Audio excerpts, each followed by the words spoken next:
ایک نوجوان لڑکا حضور کی بارگاہ میں حاضر ہوتا ہے، عرض کرتا ہے یا رسول اللہ صلی اللہ علیہ وسلم کھجوروں کا میرا ایک باغ ہے اور میں چاہتا ہوں کہ وہاں اس باغ کے ارد گرد ایک دیوار بناؤں، لیکن یا رسول اللہ صلی اللہ علیہ وسلم میرا ایک پڑوسی ہے، ہمسایہ ہے، اس کا درخت درمیان میں آ گیا ہے، اگر میں وہ دیوار بناتا ہوں تو اس کا درخت دیوار کے اندر آتا ہے اور دیوار ٹیڑھی ہو جائے گی، یا رسول اللہ صلی اللہ علیہ وسلم میں نے اس سے کہا ہے یہ درخت مجھے بیچ دو، وہ بیچتا بھی نہیں، میں نے پہلے کہا مجھے دے دو، اس نے کہا نہیں دوں گا، میں نے کہا بیچ دو، وہ بیچنے کے لیے بھی تیار نہیں ہے، یا رسول اللہ صلی اللہ علیہ وسلم میری مدد فرمائیے۔ اب وہ یتیم تھا، حضور کی بارگاہ میں حاضر ہوا، نبی کریم صلی اللہ علیہ وآلہ وسلم نے فرمایا اس پڑوسی کو بلاؤ، حضور کی بارگاہ میں حاضر ہوا، حضور نے فرمایا یہ درخت دے دو اس کو، اس نے کہا میں نہیں دیتا یا رسول اللہ صلی اللہ علیہ وسلم، وہ غصے میں تھا، بہت ناراض تھا کہ اس بچے نے حضور کی بارگاہ میں شکایت کیوں کر دی، حضور نے ارشاد فرمایا اس کی رقم لے لو، پیسے لے لو، یہ درخت بیچ دو، اس نے کہا میں بیچتا بھی نہیں ویسے بھی نہیں دیتا، حضور اکرم صلی اللہ علیہ وآلہ وسلم نے ارشاد فرمایا، مسند امام احمد بن حنبل کی روایت ہے، میرے آقا صلی اللہ علیہ وآلہ وسلم نے ارشاد فرمایا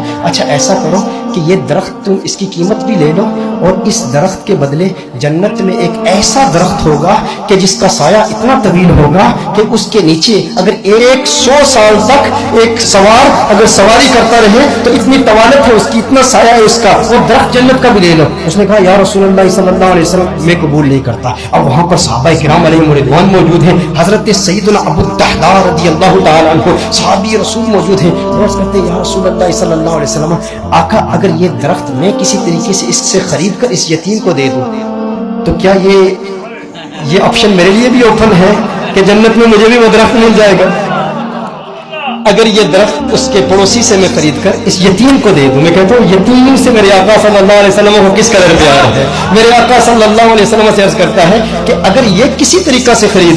خرید کر میں اس یتیم کو دے دوں تو کیا یہ آپشن میرے لیے بھی اوپن ہے؟ نبی کریم صلی اللہ علیہ وسلم نے ارشاد فرمایا ہاں تیرے لیے بھی ہے۔ حضرت ابو الدحداء رضی اللہ تعالی عنہ فوراً اس شخص کے پاس جاتے ہیں، آپ فرماتے ہیں تو مجھے جانتا ہے؟ کہا جانتا ہوں، تو وہی ہے نا جس کے باغ میں 600 کھجور کے بڑے بڑے درخت ہیں، تیرا باغ اتنا مشہور ہے کہ مدینہ منورہ کے بڑے بڑے تاجر تیرے باغ کی کھجوریں کھانے کے انتظار میں رہتے ہیں، اور اس باغ کے اندر پھر اتنا بڑا محل تعمیر کیا ہوا ہے، میٹھے پانی کا کنواں ہے، تو اتنا مشہور بندہ ہے، تیرے باغ کے چرچے تو پورے مدینے میں ہیں، پورے شہر میں ہر بندہ تجھے جانتا ہے۔ اس نے کہا کہ دیکھو کہ اگر تیرے اس ایک درخت کے عوض میں تمہیں اپنے 600 کھجور کے درختوں کا باغ دے دوں تو یہ سودا قبول ہے؟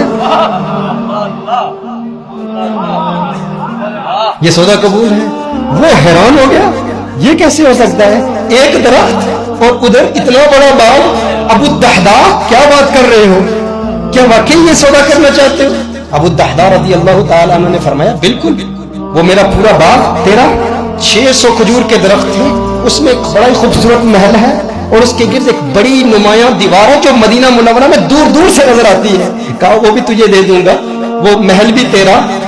وہ ساری کھجوروں کے درخت بھی تیرے، وہ سارا باغ بھی تیرا،